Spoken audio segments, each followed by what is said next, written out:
The new hub in State High was dedicated as the Center for Equity and Global Leadership on Thursday, October 10th. Gathering in the center, students, administrators, and guest speakers shared their personal perceptions of equity during the dedication. The dedication began with student Demani Redhead giving a singing performance. After that, administrators and Dr. Syria Charters, the Director of Equity and Inclusivities, gave brief remarks for welcoming. So the purpose of the dedication today was to dedicate the central space in the high school that was previously named the Student Success Hub and rename it as the Center for Equity and Global Leadership. This was a joint partnership that was done by my Office of Equity and Inclusivity, Mr. Johnson, the principal of State High, Andy Wilson, Lisa Harpster, who are in the English as a Second Language department, Mark Morath and Lois, who are in our librarians, and Jennifer Schreiber, who is heads up the International Baccalaureate Diploma Program.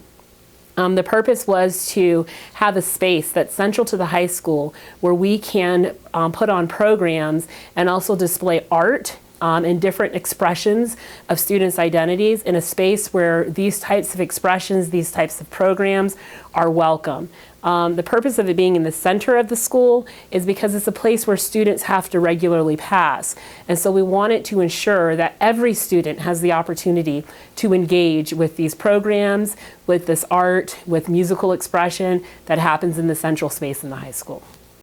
During the speeches, students, teachers, and guest speakers talk about their personal interpretation of equity from the point of view of disability, LGBT group, race, immigrating, and studying international programs.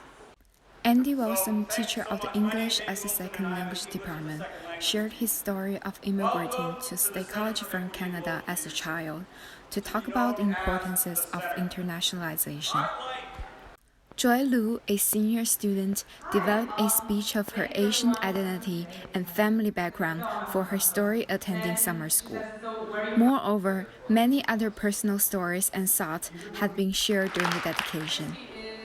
Dr. Chatters asked me to give my speech on behalf of peer advocates and the Cultural Experience Club.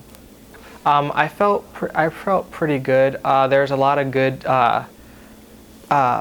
like speeches and like poems and stuff about the need for equity and the role that it plays not only in our school but in our society as a whole. So during the dedication, I wanted to share first about the collaboration between the state area school district and the Center for Immigrants' Rights Clinic, because that's the new collaboration that we're really excited about. And I also shared about a very common question that many of us hear, which is, where are you from? And how a lot of people who have not necessarily grown up in the exact same place their entire lives have different answers to where they're from. And for some of us, it might take us 5 whole minutes to give a full explanation of exactly where we're from. The dedication ended with the Superintendent of Schools, Dr. Bob O'Donnell, cutting the ribbon to formally recognize the Center for Equity and Global Leadership. From WSCH, I'm Olivia Zhang.